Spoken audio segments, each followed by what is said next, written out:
Welcome to the Dripping Springs ISD Council of PTAs Candidate Forum.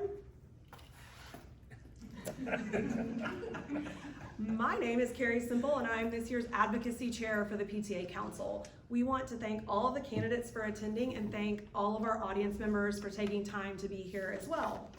The Dripping Springs Council of PTAs provides leadership, advocacy, and communication for PTAs in the Dripping Springs ISD. Membership is made up of the school PTA presidents, principals, and council delegates from each of the PTAs in the Dripping Springs ISD area. Council contributes to a stronger, more effective organization by providing information, inspiration, and instruction for its member units. At the council level, we work closely with district personnel and the superintendent to help communicate with and advocate for families and the DSISD community. We are strictly nonpartisan, and as such, we will not be endorsing any candidates, rating any candidates, or asking any of the candidates to sign pledges involving any of our stances on the issues. Our goal for this forum is to provide a neutral, unbiased forum for candidates to answer questions related to the office of school board trustee. The rules for tonight are as follows. All of the candidates were provided a list of questions to assist them in preparing for this evening. Questions were sourced from the state PTA advocacy guide as well as from members of the public who submitted questions via form. Upon arrival this evening, the candidates drew to determine the order in which they would answer questions. Questions will also be drawn at random. The candidate a question is initially addressed to will have 2 minutes to respond. Each other candidate will have 1 minute to respond as well. Then we will move on to the next candidate and the next question. Time will be kept and candidates will see a yellow card when they have 30 seconds remaining and a red card when their time is up. Candidates will be permitted to complete their sentence once time is called. This is not a debate and we would ask that candidates don't engage each other directly. This forum is being videoed and the video will be uploaded to appropriate council channels and the video will be provided to school PTAs for them to share with their members as well. The candidates were made aware in advance that the forum would be videoed. Despite what we all might see in the news lately, public service continues to be an esteemed and honorable calling that often involves great personal sacrifice for those willing to serve. It's my opinion that there is perhaps no greater service than volunteering to devote your time, treasure, and talents to supporting local schools, teachers, students, professional staff, and administrators. The Council of PTAs expects those in attendance will be respectful of all candidates this evening. Any booing, outbursts, or other distracting behavior will result in removal from the forum. Thank you all so much for being here. Upon conclusion at 8 p.m., we'll have an extra 30 minutes for you to meet and speak with candidates individually. Now to begin, each candidate will be allotted 2 minutes to introduce themselves and to speak about their candidacy. After a random draw, our first candidate will be Mr. John Adams. Microphone, is that on? Is it on? Push. Yeah. Now it's on. Not that I usually need a microphone, but it's my favorite place to be, right behind the microphone. My name's John Adams. My wife Sharon and I moved to Dripping Springs almost 30 years ago, which makes us newcomers. We have 3 children and we moved here for the school district. The overwhelming number of people that moved to this area moved here for the school district. My wife was a great volunteer in the school district while I was stuck at IBM. But I wanted to help also, and way back in the Stone Age, I was on the school board for 6 years, from 2006 to 2012. My skill set was something I thought could contribute to and help school district. And be careful when you run your mouth, because things happen. We had a computer science teacher retire, and I told the high school principal at the time, hey, when I retire, I'll come teach computer science. And several years later, he called my bluff. So be careful what you say. So I finished the last 9 years teaching engineering, computer science, and math, the final year, at high school. I always felt like my kids had gotten a stellar education, and I felt like every kid should have that kind of opportunity. All 3 of my kids are doing great. I've got a couple of engineers. One of them's a speech pathologist at Rooster. So I love that, and I love this district, and the reason I'm running is I want to make sure it does just as well for every other kid in the future as it did for mine.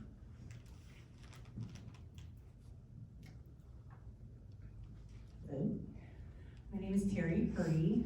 We moved here about 10 years ago, again, for the school district. I have a 5th grader and an 8th grader who have been going through the schools from kindergarten on. I am very involved in our schools. I have been from the get-go. I think when you are a parent who has left a high-tech career and don't have anything else to do, you kind of just jump in. And so from my very first, somebody pointed out that I volunteered at a book fair at Brewster before I had kids in the school, because I just couldn't wait. And ironically, I just came from my last elementary book fair at Cypress Springs. I jumped in as a volunteer. From there, I realized that there's always gaps that could be filled, so I continued to volunteer in more capacities. Fast forward to the last few years, I was the president of the PTA at Cypress Springs Elementary. I also was asked to lead our community-based bond campaign for the 2023 bond because it was so critical, and because I was very passionate about it. I had spent a lot of time learning about how critical that was, and I felt that my skill set from being a PTA leader and the ability to draw community together, to collaborate, to partner, and just to show up for our students was well lent to that. That bond did pass by a large margin, and I'm here because I want to see that work through. I want to make sure that we continue to build those schools and face the growth that we're seeing all around us head on, and just make sure that we can continue to provide that safe, adequate, inspiring learning space for every student. Thank you, and thanks for being here. This is a great turnout and a very professional setup, so thank you. I am the child of 2 lifelong Texas public educators, which I think instilled a love of public education in me. When we moved here in 2012, I had 3 kids at 3 different levels. So my family has navigated 2 elementary schools, 2 middle schools, and the high school through growth and rezoning. When I moved here, I lived here for 2 months when the Dripping Springs High School PTSA, which is a story that Kim knows, asked me to serve as an officer. And I thought, okay, I've lived here for 2 months, I'm gonna jump into the deep end. I also, in the first year, joined the Dripping Springs Education Foundation Board. I've served in some officer positions there, innovative teaching grants, chair, the whole discussion about bringing the mental health initiative to the district. I joined the Board of Trustees in 2015 and quickly learned that there's a steep learning curve. And so I think I bring a lot of valuable experience to this role. I have a heart for public service beyond PTA roles and the Education Foundation. I have been with the founders of Foster Village since it was an idea in their head, and helped to lead strategic planning and the growth from operating out of their garage to now we have 12 affiliates across the country. And I find myself being asked to serve and lead in multiple ways in our community, and there's always a tie back to the school system, which is beautiful. I am running again because I've always felt like I was supposed to serve 12 years, and I have a heart for preparing children for a future we can't even imagine. Hello, hi, my name is Shanda DeLeon. I am a mom of 3 Tiger daughters. I have a 7th grader at Dripping Springs Middle School and a 4th and a 1st grader at Dripping Springs Elementary. Winnie, she's here. My husband and I have lived in Dripping Springs for just over 8 years, and we too moved here mostly for the schools. I got a bachelor's degree in public administration from Texas State University and a teaching certification from that university as well. So I'm a former high school teacher at a not to be named rival, and spent many years there teaching and absolutely loved it. I have a passion for being an educator. So I left to be a mom full-time to my 3 daughters and found a different passion for educating at the bottom of a swimming pool. So I teach infant swimming resource, babies and toddlers. I've taught hundreds of Dripping Springs kids how not to drown. I'm running for the school board because as a product of public education myself and a former high school teacher, I truly believe that every child is entitled to an excellent education. And again, that's why we all moved here. As a parent, a taxpayer, a stakeholder in this district, an active volunteer, I think that we need to continue to find strategic ways to combat the many challenges that our district is facing. So I think growth, teacher satisfaction and retention, I've seen it all firsthand. My daughters go to, again, Dripping Springs Elementary, which is quite crowded right now. So I think that my background and really unique experiences bring a fresh perspective and something that the board maybe currently doesn't have. So I look forward to getting to know you all. We saved the best for last, right? I'm Stefani Reinold. I am a doctor, a psychiatrist, an entrepreneur, and a military wife, and I'm a mother of 4 children, 2 of which are in the district and 2 are still at home with me. My youngest is 22 months.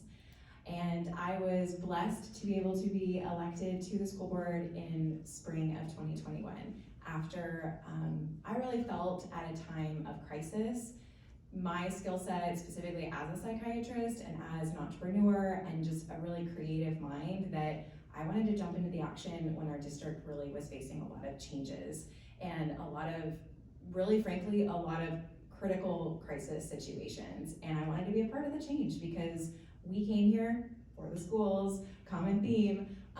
We had the choice to pretty much live anywhere in the country and definitely anywhere in Texas. And we chose Dripping Springs for many reasons, but number 1 on that list was definitely the school district.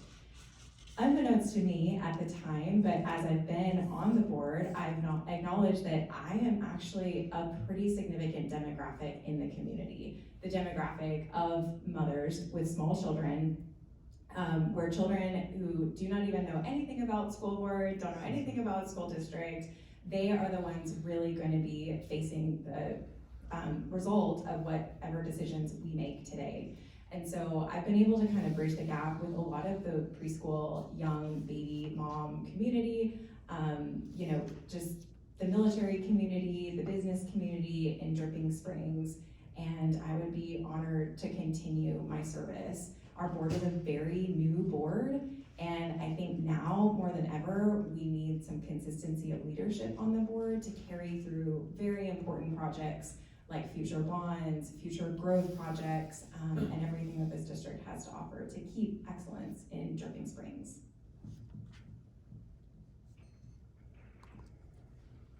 All right, our first question, we'll start with Mr. Adams. You'll have 2 minutes to respond, and then each of the other candidates will have an additional 1 minute.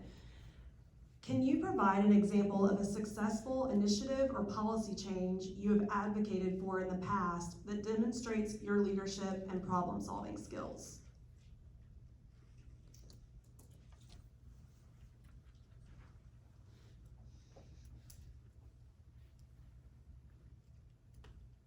I'm going to reach back to the first time I was on the school board. Actually, can I ask clarification? I was going to clarify, should it be something related to the school board, or could I use something like at school or in my work experience? I think anything you think is relevant. Okay, anything that's relevant. Well, then I'll have even more fun. Back when I worked for IBM, I headed up a group of people that evaluated technologies that IBM might be interested in employing in our strategic outsourcing business. And I remember one particular product that was a competitor product to something IBM had. And after my team went through it, it was clear we needed the competitor's product. And so I put together a report and said, that's the one we need to go buy. and, fire and brimstone was rained down upon me because that was ludicrous. The IBM people that had competing product drug in executives, I was roasted, and I maintained the position and lost for 12 months. And then they realized that was a big mistake. And we ended up acquiring that company because the product they had really was what we needed to satisfy our customer needs. So sometimes you can advocate for a change, be shot down, and still ultimately proven to have had the right answer.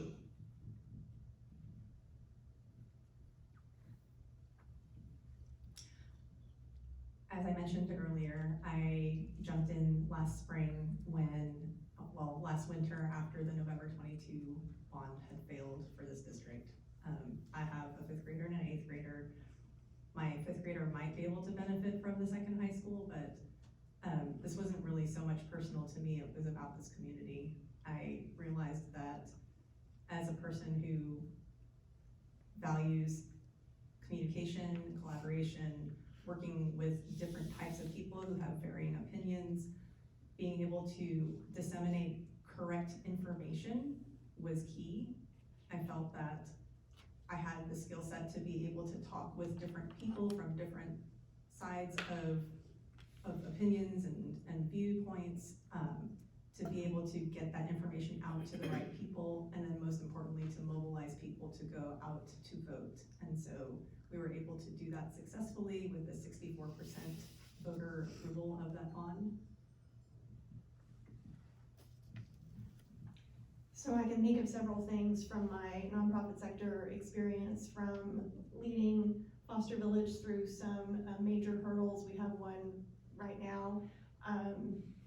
That's all good. And Patriots Hall, I'm a co-founder of that, and we powered through the pandemic and are going to open the main hall in the fall or late summer. But in the context of education, I think it's really important to realize that we don't have personal initiatives. We are a body corporate, and we have to all come to an agreement about how we move forward. And so my example there would be the strategic plan that we inherited, and there seemed to be a lot of confusion, particularly about what it meant to personalize learning and what was our theory of action for change. So that did dovetail with my dissertation work, and so I felt like I was able to help bring people together to make sure we were speaking the same language so that we could implement that strategic plan. So I'm going to speak to something more recent as well, that when the November bond failed, I think that the community, there was so many emotions. It was anger and frustration and sadness. And one thing that I specifically think is one of my strengths is connecting people. My husband will always tell you, we agree on 99% of the things. Like, let's find the 99% that we agree on. So I was a big advocate for, this bond does have to pass. We have to grow. We have to have more schools. Our schools are busting at the seams. And I was a big advocate and reached out to several of the board members to say, the community wants to see the design. They don't want to spend that money on the high school without seeing the design. And I talked to so many people in the community about it, and I talked to friends, and I spread, cast my net so wide. And I think that specific initiative is something that I'm proud to say I think I had a hand in. And we had a bond that passed. I will just give a plug to the bond, because walking through that experience as a board member was painful. But that's actually not what I want to speak to this question. As a military wife, you see a lot of different things, and specifically as an officer's wife, as a newlywed, I was put in charge of a family readiness group. I had no idea what that was. It basically is hundreds of wives when your husband, and you do the most of your work when your husband's deployed. And my husband did deploy many times. And the worst part of that job, though, is that you are a part of consoling loved ones when soldiers pass. and we did, we lost soldiers.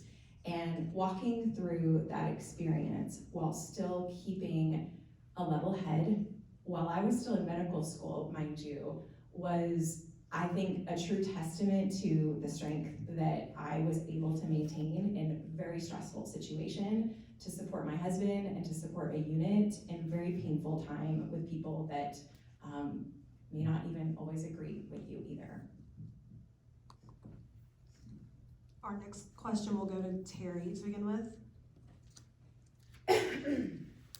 How would you respond to a parent who wants the district to limit or remove access to material from a school library and or the classroom?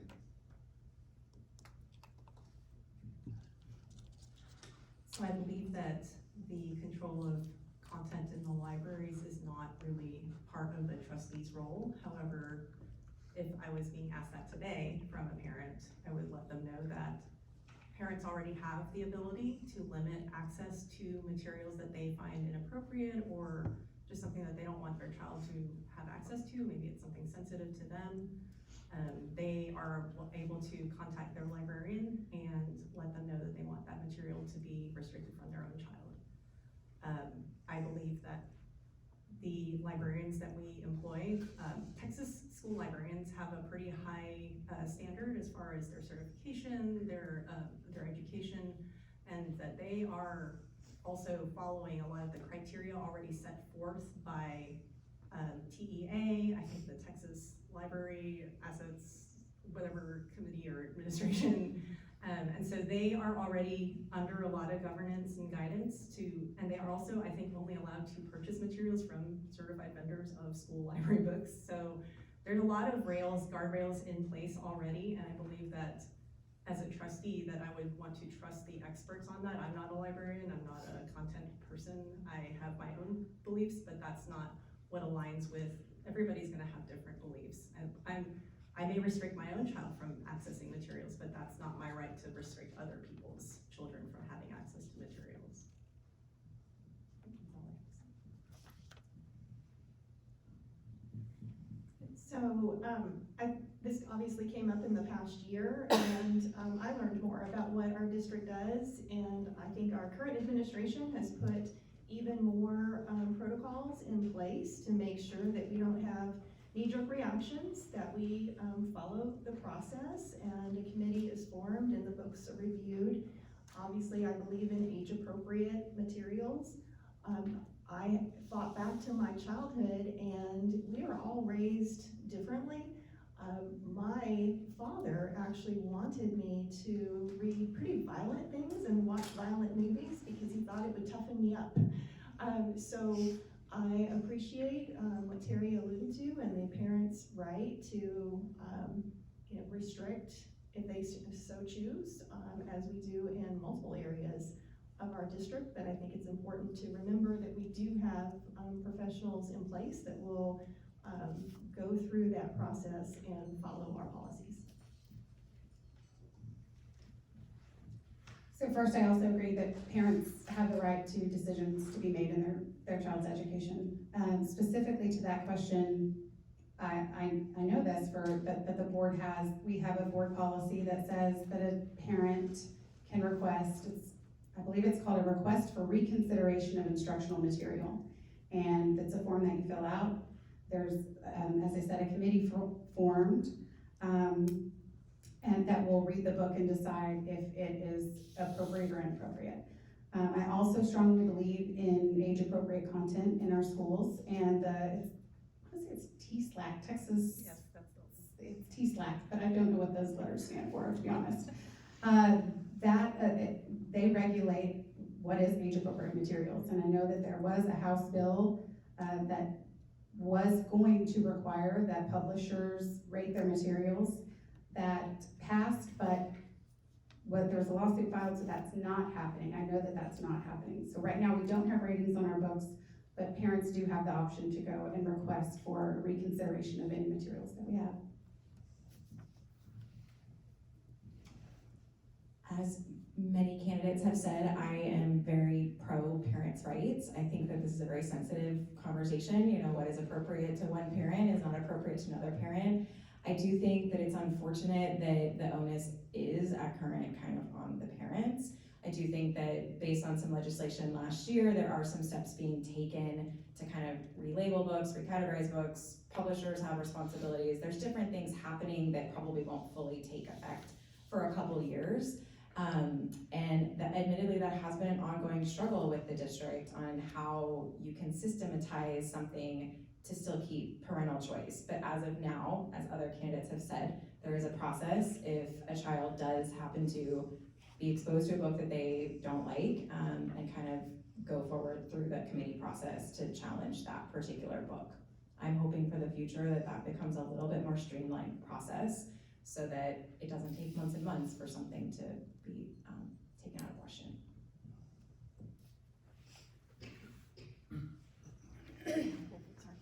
I'm trying to Well, thank you. Well, I would like to point out something Terry said, which is very critical. This isn't something a trustee does. One of the problems I have in the community is a frequent misunderstanding of what trustees are for, but that's for another question. The board hires a superintendent, superintendent hires professionals. You're either gonna trust the professionals or you're not. I'm all for parents participating in their students' education, but you either trust the professionals or you don't, and there are plenty of guardrails in place. However, when a professional has curated a set of age-appropriate books, if they offend me, the guardrails are there so my kid won't see those books. But I should not be able to prevent another parent and their child from having access to that curated set of books that a professional said were age-appropriate. So your ability to limit access is fine with your child. Don't limit my child's ability to access material.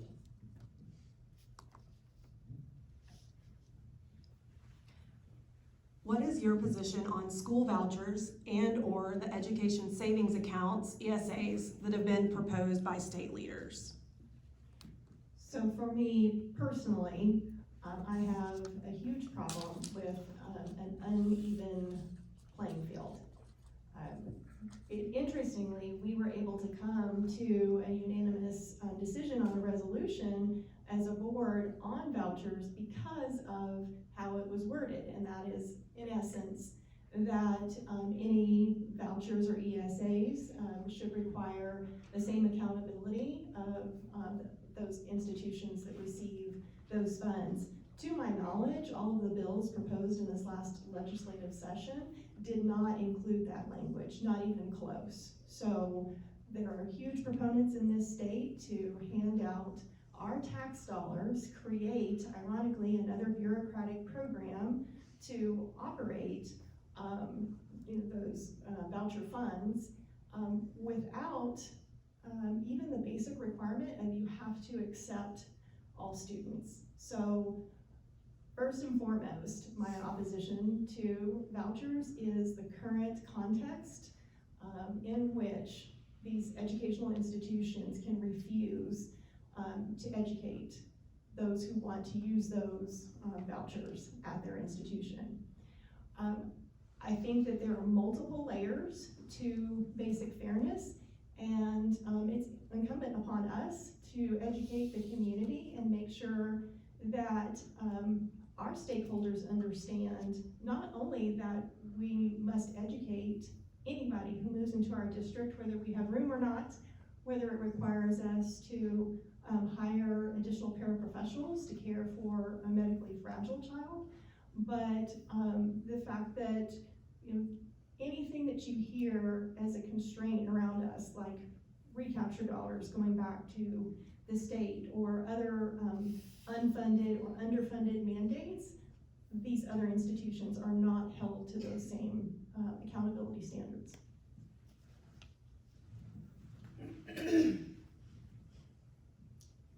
So I think that first I want to say that this all goes back to our mission is providing top quality education, and I don't even, this wouldn't be a conversation if we do our jobs as educators, as administrators, as board members, our job is to provide top quality education. I'm not really fluent on the ins and outs of everything about vouchers, I'll be honest. I don't think that, I think that everyone deserves a free and excellent education, and I need to look into that more, I think, but that's our role. Our role is to provide top quality education, so I don't even wanna have the conversations about vouchers anymore. I think that that's what our goal should be. I only have a minute. I understand the sentiment. When you see that top line on your tax statement, it sucks, frankly, and it kind of speaks to a lot of greater state issues where DSISD is labeled as the culprit of taking all your taxes when we don't even keep all that money. It goes to the state, and it's not even our money to really be kept. And it was a huge wake up when I got on the board to learn of the hundreds, if not maybe thousands, I don't know the number, of unfunded mandates that are required in public education. So to imagine that some of those dollars are not going to go to public education, but gonna go to other entities where they can just raise their tuition, not have to abide by the same unfunded mandates. There was not a legislation that had come to the table in this past session, not in any previous sessions, that really ever addressed that question to, what was already addressed by other candidates. And so to keep high quality education in Dripping Springs is the critical key.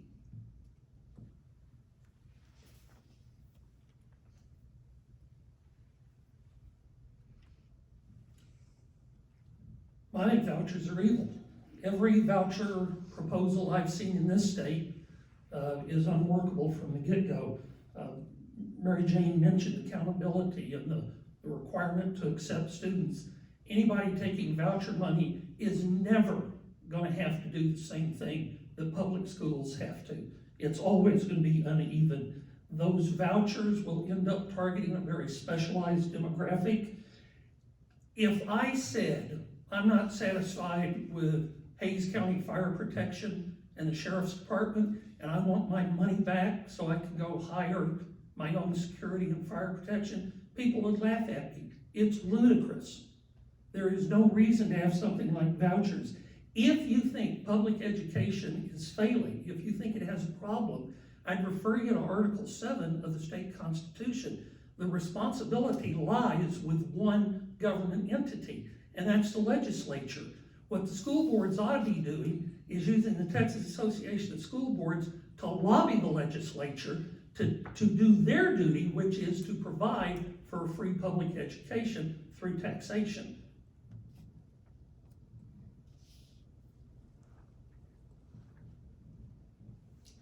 So the legislature this past year wasted a lot of time, and we should be very upset about that. They were told over and over again that they needed to pass vouchers, The vouchers that they were looking at were for anywhere between $7,000 and $10,000 for a family to take their student to a private school. The current funding per student for our public school students right now is $61.60. So they were talking about taking taxpayer money in a greater amount and giving that to private schools.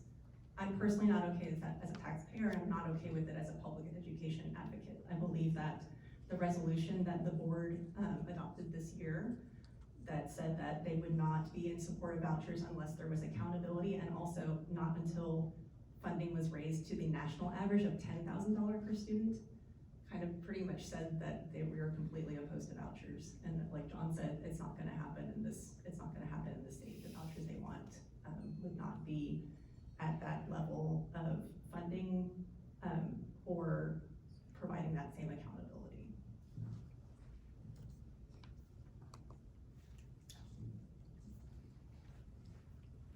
What does fiscal responsibility mean to you in this period of growth for the district?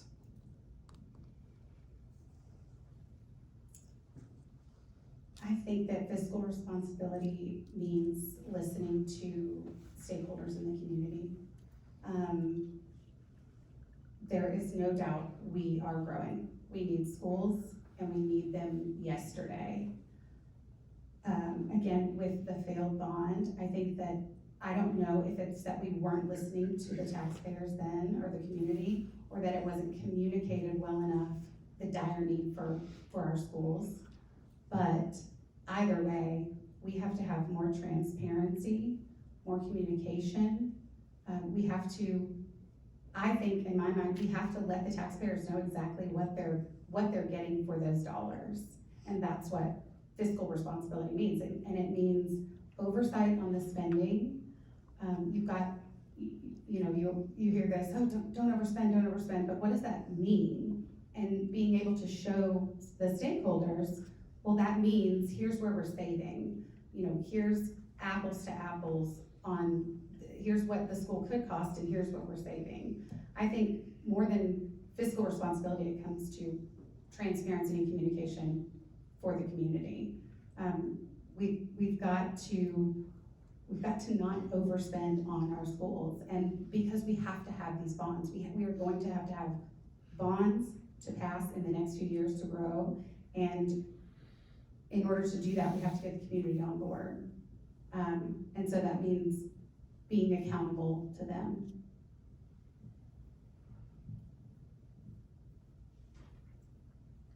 I think fiscal responsibilities kind of starts from the top down, or if you want to think about it kind of from the inside out from a district. And I know from one of the very first positions that we hired for when I came on the board was new financial positions, because our finance department had suffered a lot of turnover, just like other leadership positions in our district. And it was critical that department got stronger, because we needed to start from the inside out, from the top down, to have strong leadership to guide us through really, really critical, important decisions. And it has significantly improved. Our audit this year had no findings.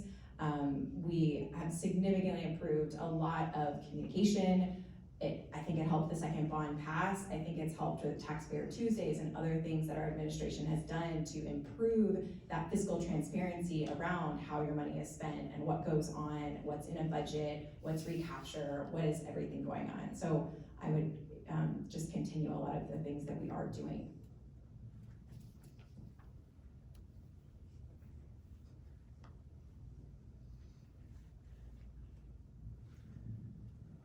Fiscal responsibility means doing the right thing even when it's unpopular. There's a notion in engineering about a power curve, particularly aeronautical and aerospace. You don't want to get behind the power curve because bad things happen behind the power curve.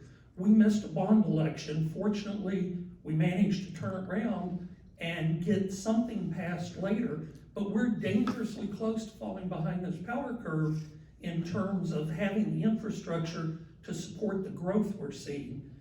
If we miss another bond election, you're gonna see permanent portables most likely. You can go around and see what happens to districts that miss too many bond elections. They end up with portables, which cost more to heat, more to cool, more to maintain. They lose their value. The maximum tax rates that are established by the state are there for a reason. We can use that bonding capacity wisely and not run up an impossible to stay in debt. Those tax rate caps will keep us safe. Did I see the sign? Yep, okay, stopped.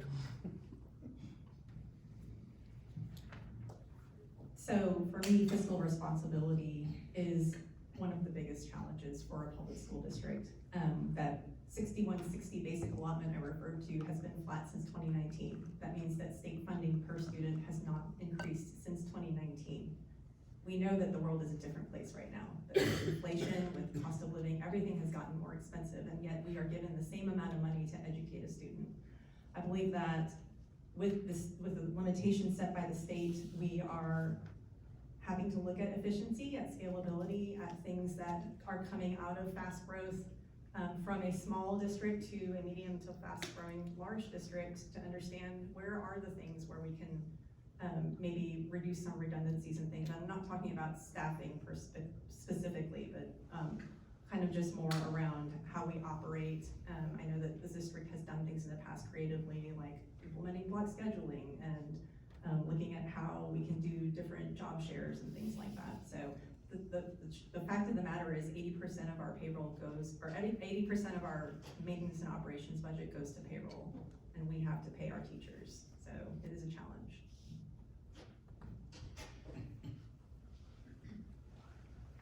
I think of two different aspects of this question. One is, what is the job we are doing in ensuring accuracy of financial records to the point of hiring some pretty amazing people in our finance department. But there's also the question of value judgments, because we're operating within this context already described, and we have to lead through it. We can advocate, as we did this last legislative session, for what would seem just commonsensical. If everybody's grocery bills and lumber prices and everything else are going up 18 to 40%, but we've received 0% increase, then what are those value judgments across the budgeting table? Because we can have higher class sizes, we can try to prioritize lowering tax rates for citizens, but we need to understand the opportunity cost of doing that. And we have some pretty amazing programs that I don't think our community wants on the chopping block.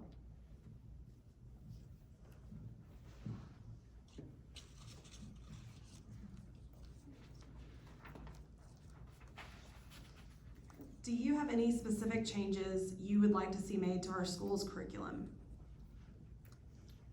Man, I got the hard question. Sorry. I know I'm supposed to say something. I've been really impressed with our leadership and our administrative team, that they are working to actually streamline a lot of our curriculum, which is something that our district historically hasn't really had. Our district historically has had actually a lot of autonomy and a lot of campus privileges, and which has made so many amazing independent programming. But when you are fast growth and you have so many new campuses, so many new schools every year, so many new students coming into different programs, we also have to have a lot of streamlining. We need to know that math in 3rd grade at Rooster is the same math at 3rd grade at Cypress. And so streamlining a lot of curriculum, more so than specifically changing anything, I think is a really important thing that our district is in the process of, that I am highly in favor of. I am always in favor of any more choice that our students and our teachers can provide. And what do I mean by that? I mean, if it's on, the block to have mandated electives, or, it's always gonna be my personal preference that we have less mandated electives. Of course, taking stakeholders' opinion, listening to parents, listening to students' feedback. But I think that is the beauty of our district, that we have so many programs, we have so many elective options, we have so many choices for our students, and I think that that is one critical thing that we need to preserve as we grow quickly, because that is the reason we have excellence in education, is all of the choices and all of the programming. And so, to the best of our ability, preserving choice in our curriculum. At the same time, we're streamlining as much curriculum as we can.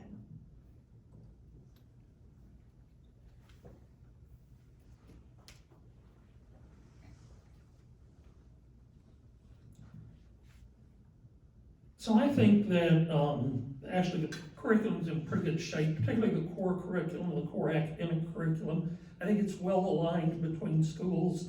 I think the content, of course, is being driven by state accountability testing, but the content is what it is, and it matches what the state says we should be teaching. So I wouldn't look so much at content as maybe different ways of delivering. And we've seen teachers, innovative teaching grants to the Ed Foundation. We see people wanting to try new ways of delivering. I'm going to give a shout out to where I was teaching, career and technology education. We've got these great programs, health services, real estate, ag, auto, engineering. I would love to see engineering and this was a plan, but we never pulled it off, engineering providing training for kids who aren't going to college, but could leave the high school trained on CNC equipment and go straight into high-paying jobs.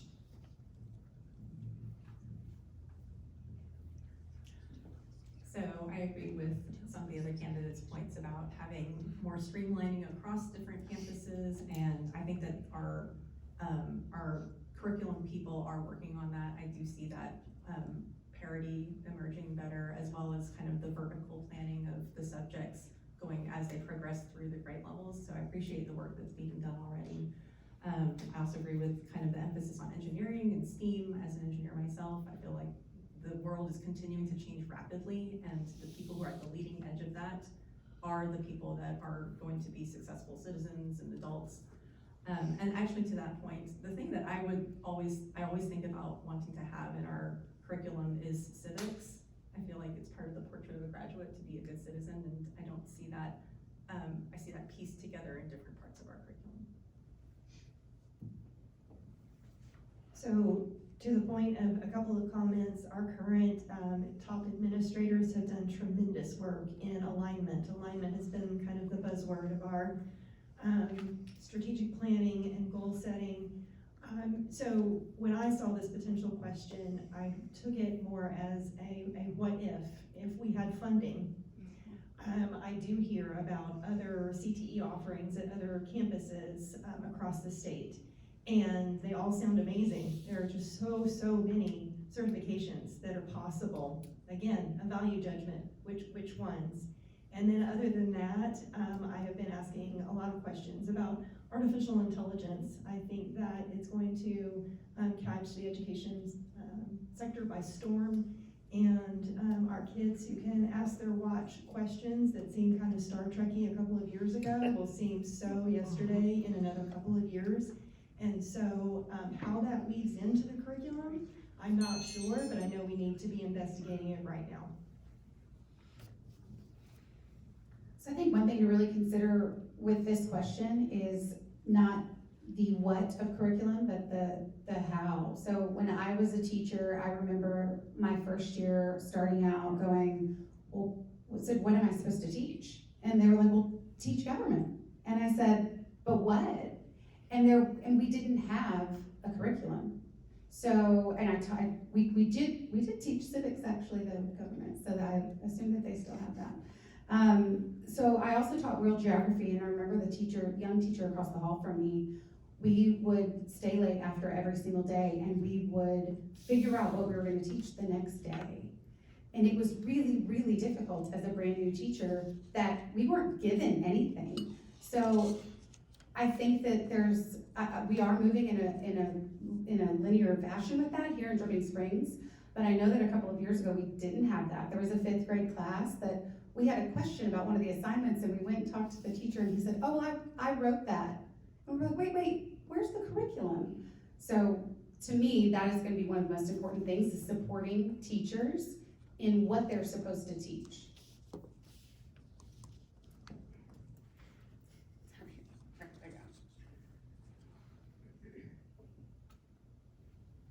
Board members must, at times, decide whether or not to support or oppose controversial issues that have vocal supporters on both sides. What process would you use, and with whom would you consult in making such decisions? Well, I got stuck doing this once before. The first time we did a rezoning of attendance zones, it was about 2008 or 9. It was a numbers game, and I was the master of the spreadsheet. And it didn't matter what we decided, somebody was going to be upset. But I let the spreadsheet drive what I was advocating, and the board president at the time knew that, and he's looking at me to just talk about the numbers. And when it came time, I made the motion to accept that approach, and it failed.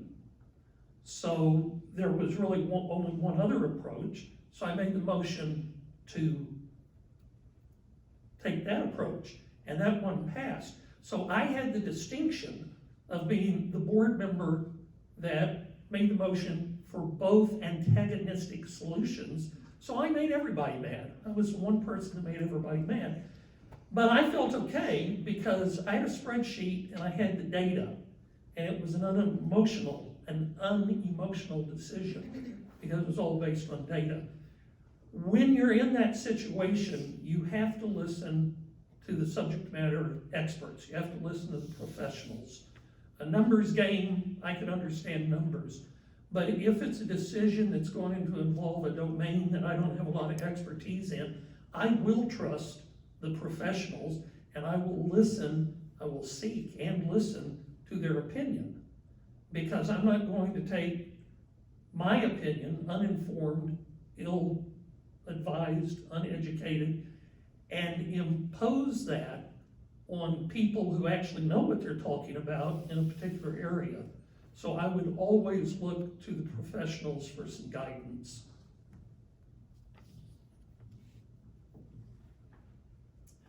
I agree with John on the data and fact-based approach. There are sometimes some issues where the facts really don't point to a clear answer, and there are just opinions in the community, and it is really a judgment. I think that in those situations, as a trustee working as a corporate body, that we would have the responsibility of having a strong pulse on the community. I would hope that we are all having open dialogue, open conversation with our voters, with our stakeholders, to ensure that we understand exactly what are the nuances of the concerns on the different sides of the aisle, so that we can bring those to our table as a group, discuss those, and hopefully be able to come out with the best answer. But truly, from the fact perspective, there are so many things that dictate how education runs. There's so many laws, so many codes, so many regulations, tons of metrics, accountability standards, that I think in most situations, a controversial issue probably does have a pretty fact-based. So I think when there is a controversial issue, the first thing you do is see what are the laws in place, because I've always been of the belief that we don't need to be a test case. We need to follow the laws, and we need to advocate at the legislative level if we think that we need change. One of the most, I think, daring and unnerving things I've done in recent years is I was asked to co-lead a book study at a school board conference, a book called The Search for Common Ground.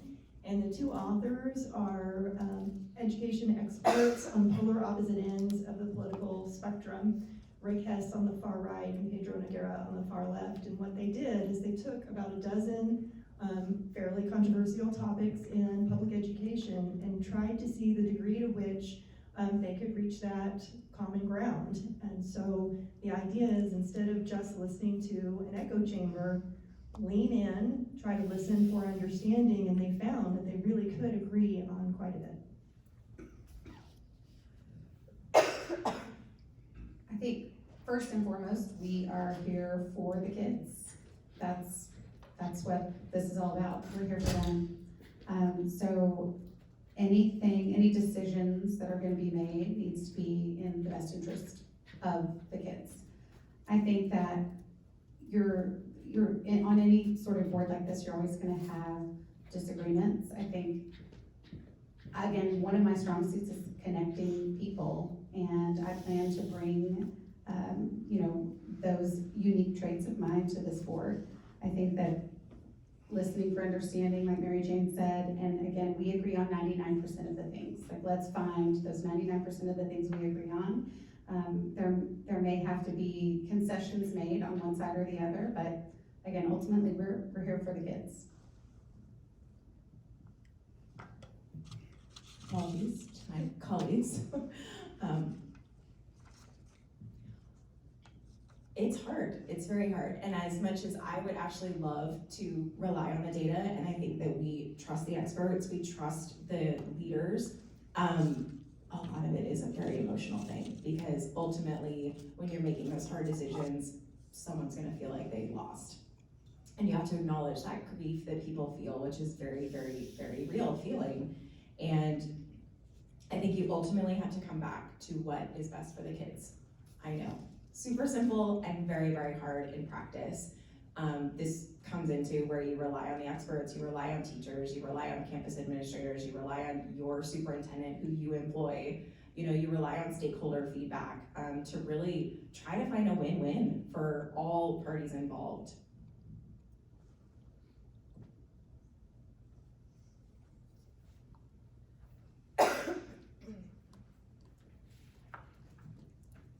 Tell us about the role of paraprofessionals in our district and how you might collaborate with board members to support these individuals.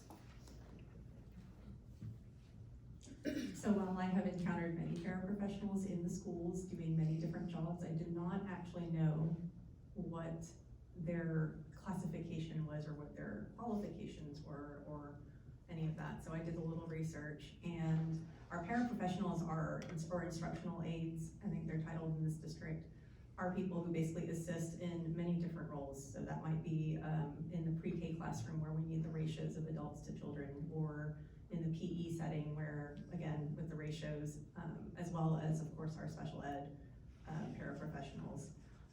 One thing I did note over the years of following board business and district business is that our paraprofessionals are, their pay scale currently, their compensation is, to me, seems not in scale with a lot of the other job roles we have in our district. When you look at the rates we've given to bus drivers, when we've given to cafeteria workers, to custodians, our paraprofessionals are pretty low on the end of the compensation scale. I know it's tough times right now, and we've just been talking a lot about how flat our funding is and how it's just not growing and not increasing. And so, again, advocating to the state to understand that we're not able to pay people appropriately. We're not able to pay them what they deserve, let alone enough to live in our school district.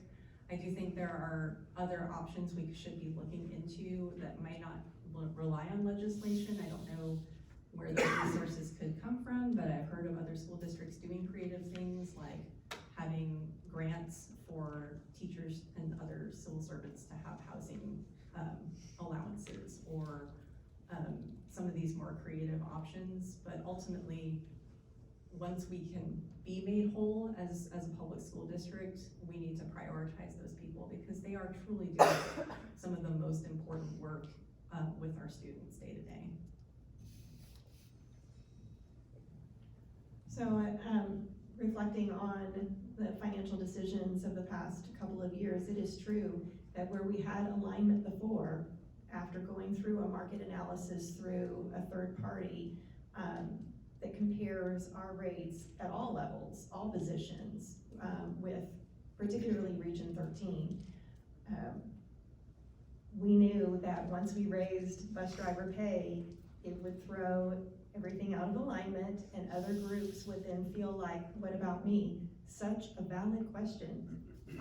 Our assistants with special needs kids, paraprofessionals who feel like they're working 3 jobs.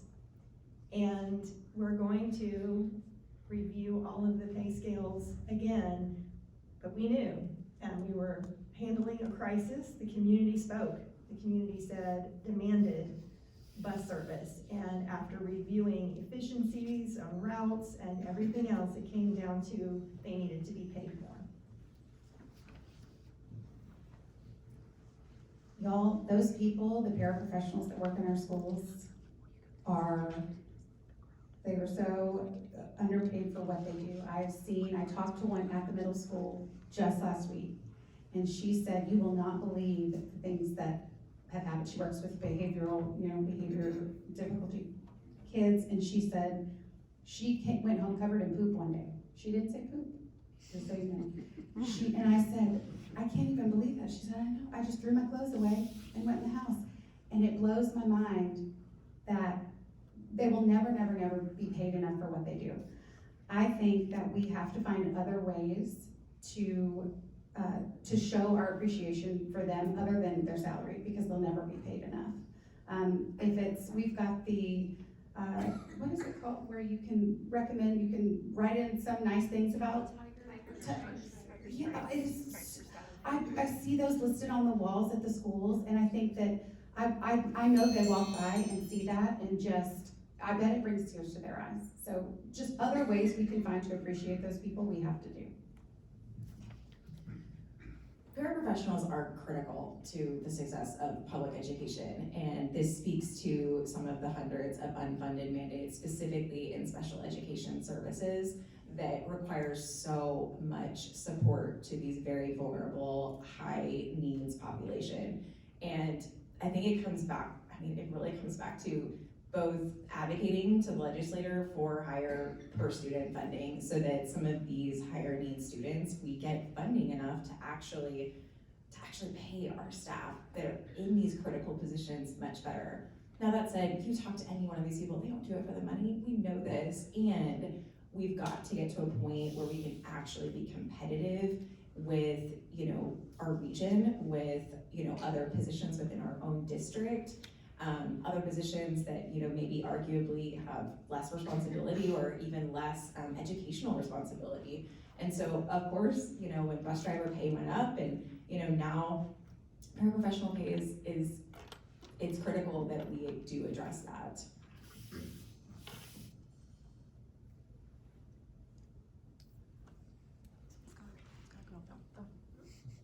John, right? Yeah. John. Gosh, I haven't had a chance. Oh, you haven't gone yet.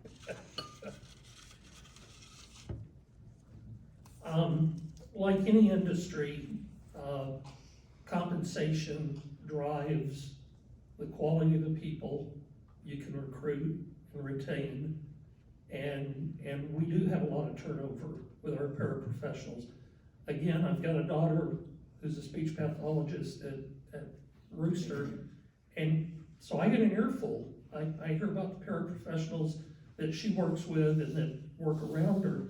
I'm gonna take a slightly different tact on this. This is a problem decades in the making. This is one of those times that public education was told, we're really spending too much money here, you're gonna have to tighten it up. And where we used to have 2 or 3 teachers in a classroom, we said, you know what, maybe we can substitute paraprofessionals for a couple of those teachers. To be honest, with these special populations, I'd rather see certified teachers dedicated. Not that there's anything wrong with the paraprofessionals, but years ago, there would have been certified teachers there. And that is a funding problem back to the state. So I'm drawing these questions randomly, so this one's gonna be kind of funny that it's directed to you, but do you attend DSISD board meetings? And if so, how often? That's a public question that was submitted from the public. I can say that in all these years, I can count on one hand the number of meetings that I've missed. I also can harken back to when I first moved here in 2012, because of my husband's job, I never thought that I would have a public-facing role. But I very much wanted to know what was going on in the school district that we just moved to. And so I would attend, and I remember looking around and thinking, where is everybody? This district must be growing great because I kept coming, and I think that's why a sitting board member who was rolling off after she had served for 12 years asked me to consider running for the board. I actually told her no, but then 2 other board members asked me to run, and my husband, I would come home each time and he said, well, have you prayed about it? And I said, no, I haven't, because look at your job. And so I think, ironically, it was attending board meetings in my first couple of years here that caused me to run for and join the board. Because I don't need 2 minutes. So I grew up in a town much like Dripping Springs of 2015. 3 elementary schools, 1 middle school, 1 high school. And my parents, I had my parents had kids really young, so they didn't know what the school board was or did. It wasn't until I became a teacher and I remember applying for a Lake Travis Education Foundation grant for these digital maps for my classroom, and I got them. And the school board came in with balloons and stuff, and they came to my class, and then after, they're like, you got this grant. And I was like, wow, these people are so great, they're so nice. Still, if you'd have told me that I would be sitting here back then, I would have fallen out of my seat. I started attending Dripping Springs ISD school board meetings in 2020 when, you know, all the things were happening, and I was going, gosh, who's making these decisions for our kids? And I have regularly, I watch nearly every school board meeting that is recorded. I don't get to attend as many in person because I am a glorified Uber driver. So Mondays we have volleyball and cheerleading and all the things. So I don't attend near as many as I would like, but I watch diligently from my car or my house or my iPad before I go to bed. I do attend board meetings, and as of this year, I lead board meetings as this year's school board president. Last year, I served as secretary of the board, so I was also there taking minutes. And prior to that, I also kind of watched all the meetings virtually from the moment in time when we moved here in 2019. We moved in 2019. My husband, because he was in the military, you know, I actually grew up same house that my mom to this day still lives in. I attended same school district from kindergarten through my senior year, and it was always my intent to raise my kids in that kind of environment as well, to be able to see them through school in one district with the continuity of staff and kids and neighbors. And so that's what we wanted, and that's what we are hoping for moving here to Dripping Springs.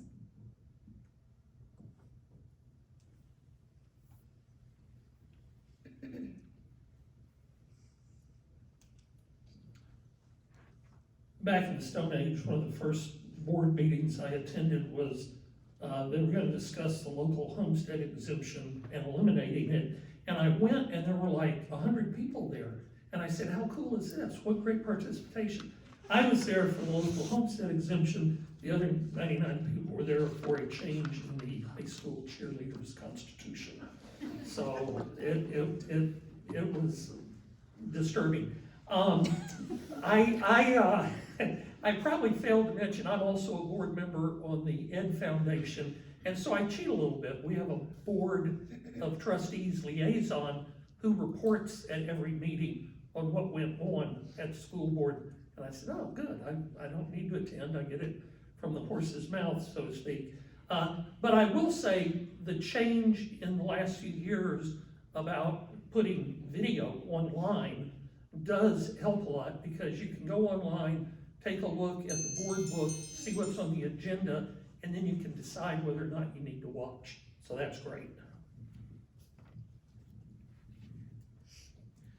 So I also started attending board meetings regularly in 2020. Prior to 2020, I had attended meetings here and there when I saw a topic on the agenda that looked interesting, or when my child was in a recognition for something, a UIL award or reflections or whatever it might have been. But really 2020, I think everybody remembers just the decisions that our board had to handle during those difficult times. So that's really when I started going. I kept going. I've been watching. The meetings were streamed for a while, and then in spring of 21, they started meeting in person again, and I started attending those meetings regularly. I'm looking at Olivia because I remember being outside the high school going, do you know where the auditorium is? I don't know where the auditorium is. We don't have high school kids. But when they started moving back to the old admin building and then moving to this building, I've attended, I could probably count on one hand the meetings I've missed. I also attend board workshops and pretty much any meeting that will let me come hang out at.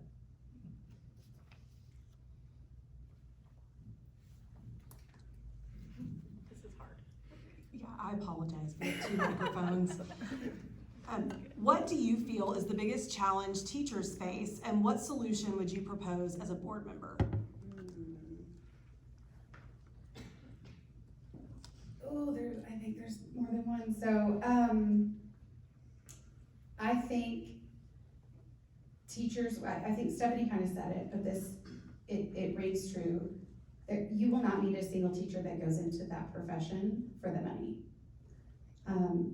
I think that teacher satisfaction is, and I don't know why it's low. I don't know why, but I have talked to so many, I volunteer in the schools a lot, where I'm at DSE a lot. I'm on the board of the, PTA at the middle school. And I talk to a lot of teachers, and they're frustrated. They're frustrated. And I would say one thing that they're frustrated with is they aren't feeling that students are being held accountable for things in schools. They're not being held accountable for their behaviors. One example, I had a teacher tell me the other day, it's really hard when a kid's acting out to the point where you have to remove your entire class, so that then he goes and has a body break and comes back with a popsicle. And she said, and that's really, really hard for us. So that's, I think, a really big challenge for teachers is student accountability, that they're not feeling supported in that. And grades.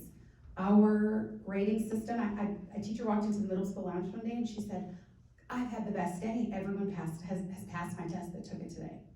And I said, oh, yeah, that's great. And another teacher said, you mean they don't have to retake it now? And she said, no. And I said, gosh, that must feel really good that you taught them well enough that every kid passed the test. And she said, it's really frustrating when that doesn't happen, or they come in and they haven't studied a lick and they know that they can retake the test. So I think one of the main things that teachers are facing is lack of accountability in behavior, and just in general, and they're just not feeling supported. So we gotta support our teachers. I think sometimes we forget, but teachers live in the same world we live in, which means they are facing the same socio-cultural, political kind of pressures that we're facing, even as board members or parents in the community. And what that means is they're facing the student behavior issues. They're also facing an overall general distrust with public education. They're facing a little bit of an implosion with public education, just with lack of funding in our state right now. They're facing a lot of lack of support. But what I will say is I think one of the biggest problems that resounding kind of threads all this together is time. They feel overwhelmed and they do not have enough time, which is why any sort of budgetary measures that we can handle at a board governance level, any sort of compensation that we can handle, is that we preserve time for them, time for programming, breaks in their schedule as best as we possibly can. I think that is critical for teacher satisfaction, and critical to keeping quality teachers.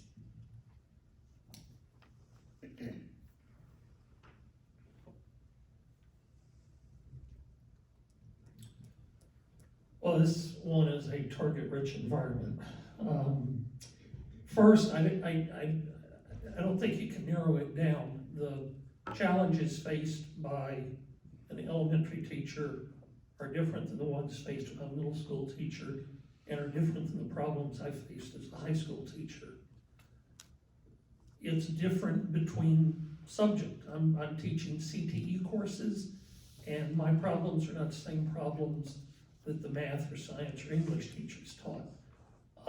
I do know that coming out of the pandemic, we have lost a huge number of teachers who have left the profession. For the first time ever, Dripping Springs has had trouble hiring teachers. We used to never have trouble hiring teachers. Last year I taught math because we were down, I believe, 4 math teachers. And we taught last year down 2. As I filled a spot, we had a long-term sub. I wish I could give a specific answer, but it's too big a problem. There are too many challenges. I'm not going to pick one. We've already talked about compensation for teachers and for staff being a huge challenge. If they're trying to live in our world, that same world that we're talking about, we're all worried about the economy and about our financial status. And so being a teacher in this state, in this district right now, is just not very appealing. It's not the most desirable job that a person could want. I think at one of the strategic planning sessions, the facilitator asked, raise your hand if you want your kid to be a teacher. No hands went up. It's kind of, it's very depressing.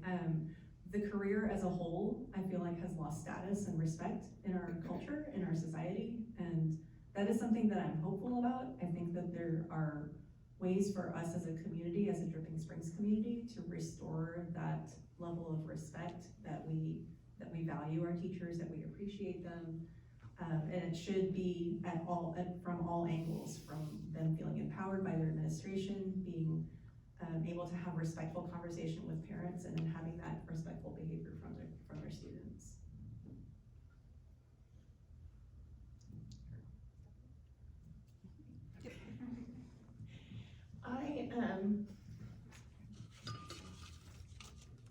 I've had conversations with teachers as well, and I know that one of the things that they've said they notice when we spend our personal time advocating for them at the state and federal level. So I think we've got to keep doing that. I think that our greater alignment behaviorally, just like was mentioned earlier, is third grade reading the same at one elementary and another. We also need to know that behavior parameters are being followed consistently. I will say, I did not realize until I became a trustee the vast differences amongst what is even allowed. I picked up my kid one day, said, how was your day? And he said, it was great. Susie didn't yell at the teacher so much. And I thought, how is that ever okay? Well, Susie has some documented behavioral issues. She is being streamlined in the least restrictive environment, and we can't talk about that with other parents. So we just need to make sure that we are being consistent, and I just want to give a shout out to our campus principals, because that campus culture makes a big difference.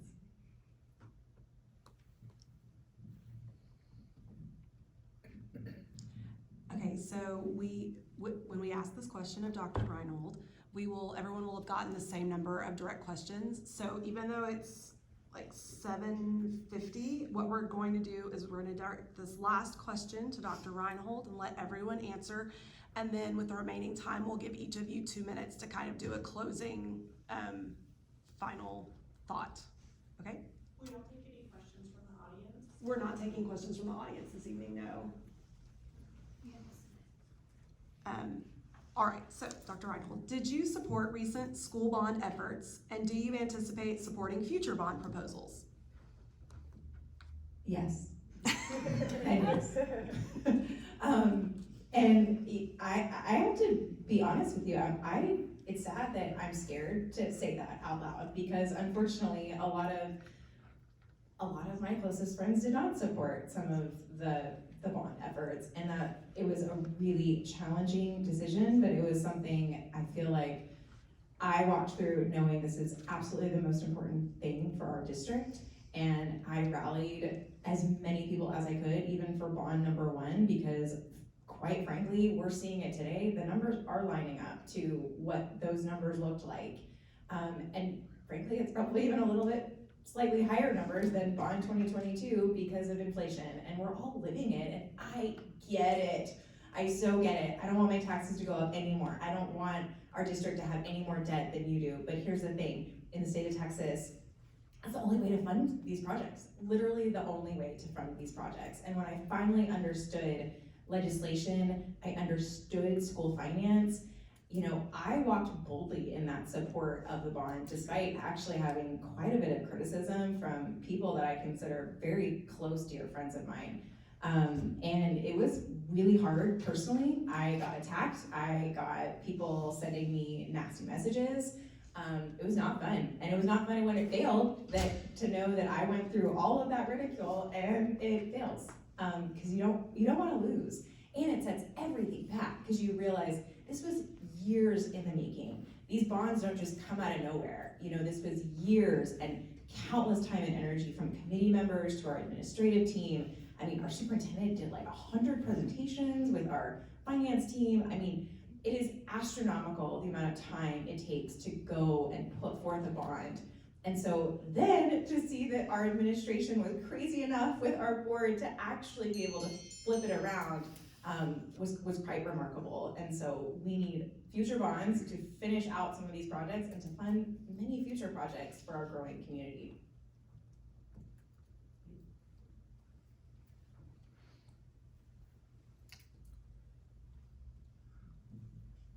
Well, I'm not scared to say yes and yes. Since we moved here 28 years ago, I have supported every single bond, and I've done it publicly, I've done it loudly, I've probably done it annoyingly, because the growth is there. I've got demographic reports from 2003 that when you look at their best estimates for 20 years later, we're exceeding it. We have never had a demographic study come in low. So the growth is here, and it goes back to that power curve. If we get behind that power curve, we're gonna be paying a penalty, higher interest rates on the bonds that we do sell. That bond we missed, the next bond came in with less things than the professionals originally told us we needed. So we're getting by with less, and yet those bonds were sold at a higher interest rate than if we passed the bond the first time. Again, those caps are sustainable. We can't exceed those caps. They're sustainable, and we'd be in good shape as long as we keep passing the bonds. We'll be in trouble when we don't. So obviously I supported the last bond. I've supported every bond election that we've had in this district since we moved here as well, which is not 28 years ago. But, and I will continue to support future bonds. I'm currently on the Long Range Facility Planning Committee.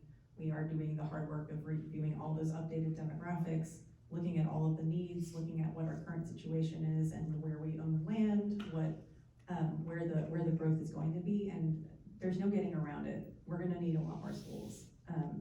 And what's great about our process is that we get those demographics updated on a regular basis so that it does allow for the district to adjust if we're seeing a change in trends. I don't think that we are in any danger of overbuilding at this point. I do think that the processes that are already there, the milestones and all the checks in place will keep us from ever being financially irresponsible. One thing about bonds that's interesting that I didn't know previously either is that you don't have to spend all the bond money that you approve in a bond election. And I do think that our district has done a great job with coming in under budget and on time with projects so that we can use those bond funds for other things, or not spend them if we don't need any more buildings. Thanks, I supported both recent bonds. I was frankly disappointed that we had to repackage. We brought in a third-party objective cost estimator to validate the costs. I also have been living it in my personal life. I mentioned Patriots Hall, and our first fundraiser was in February of 2020, and through the pandemic, shortages, inflation, supply chain issues, our costs have gone up about 35 to 40%, and it's just reality. So I understand the desire to see a rendering first. I will tell you, in talking with other districts, there are unintended consequences of doing that, and it's not just that inflation continues to rise while we wait. There is the specter of a future bond for construction not passing, and then you have spent $10 million for a building that won't happen. We're ending on a question we all agreed on. So I also did, to recycle an answer from earlier, I did support the bond because and again, I don't know if it was that the community didn't know enough about the first bond package, or that it wasn't, I don't know if it was lack of awareness or lack of communication. But I think we have to just get past that bond didn't pass. It just didn't pass. And I think that the board and the administration did a really great job in listening to what the community had to say about it, because it didn't pass pretty substantially. And so for them to have gone back, I mean, I give huge kudos to how they repackaged it and went back to the community and said, well, what about this? And I know, and it may cost us more in the end, but that's something that the community will have to accept as well, because this is, you know, that it's the will of the people, that's what they wanted. I taught government, so it makes sense to me.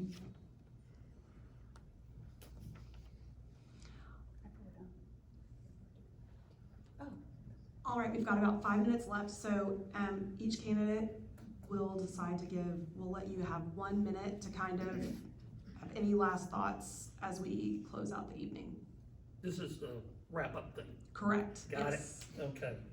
Well, I'll be honest, this is not what I expect to be doing in retirement. I really didn't want to do this again, but I felt strongly about that bond that we lost, and I felt like there was a lack of leadership in educating the community well enough so that it could pass, because we go from losing to repackaging to passing, and I don't think we can ignore that. You know, they say history doesn't repeat itself, but it rhymes. But in fact, in this case, history could repeat itself. We could propose another bond, and if we don't correct whatever deficiencies we had in communication and education, we'll lose another bond. And I'm terrified of that happening and what it means. I would just like to say I've got experience, 6 years on the board, then I got my parole. I didn't think I'd ever have to go back. I had 275 hours of training, LTASB graduate, oh, sorry, see it again.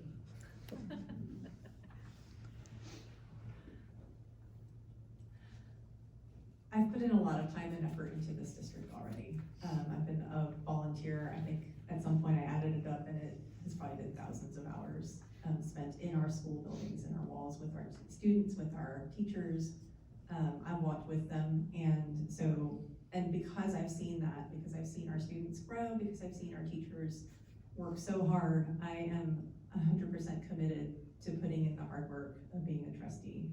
I have been showing up for them already, and I will continue to show up for them, even if I'm not elected. I'm not going anywhere, and I know I'm not supposed to say that kind of thing, but I'm also a very passionate advocate. I regularly visit the Capitol with our legislators, and I'm comfortable doing that, and I will continue to do that as well.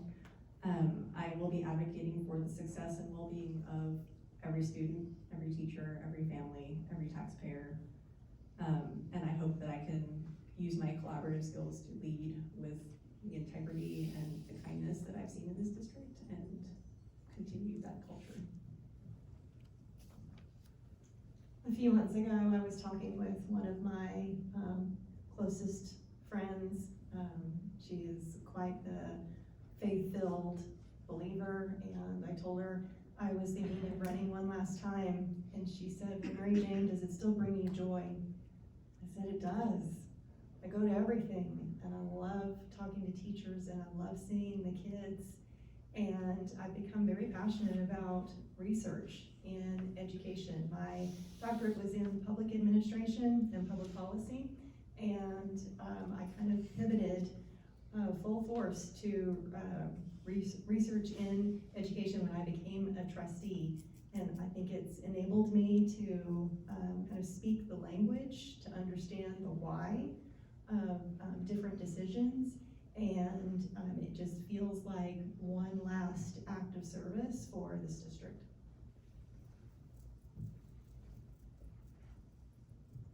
So our daughters are 3 years apart, and I added it up, and our oldest started kindergarten here in 2016, and our youngest will graduate high school in 2035. So it is 18 consecutive school years in this district. 9 of those consecutive at the middle school. That's going to be a challenge. So we're committed. My family and I are committed here. I think it's also important to note how we elect our trustees. A lot of districts elect in places, and we elect at large. So it gives, 4 of our trustees live in High Point. We've got one in Reed Ranch and one in Belterra. So there's a concentration of board members who have children in the East Side schools. I am the only candidate or potential board member with kids on the West Side in schools. And I know that if elected, you represent all kids, but I think there's a lot of value in boots on the ground and being a volunteer in the schools day to day. This district has changed a lot. It will continue to change a lot, and it's gone through a lot of transitions and turnover, and I really felt committed to serving more terms on this board because of the need for consistency of top-down leadership. We know statistically it affects things. It affects who serves as your superintendent, who's your assistant superintendent, and more importantly, I mean, my biggest why is my children. I am the demographic. Well, you know, when we look at these demographic studies, it's because of people like me who have a fourth child post-COVID and who have young kids who are not even in the schools yet. You know, we need schools for families like me, not even people that may or may not ever come to live here, but people who have young kids now. And so I'm living this reality of what's going on in our district right now. And my dad was a high school teacher. He loved education. I grew up with that love of learning, and I would be honored to serve more. Thank you. Can we have a round of applause for all of our candidates?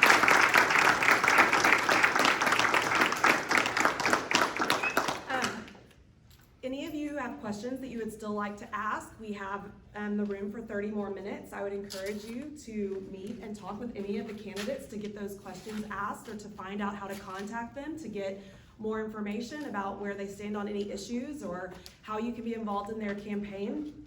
Also, a quick reminder that Election Day is May 4th. Early voting begins Monday, April 22nd, and the last day of early voting is Tuesday, April 30th. Early voting here in Dripping will be at the Hub in Headwaters, and on Election Day you can vote at the Hub in Headwaters as well as at the Hays County Precinct 4 office on Roger Hanks Parkway.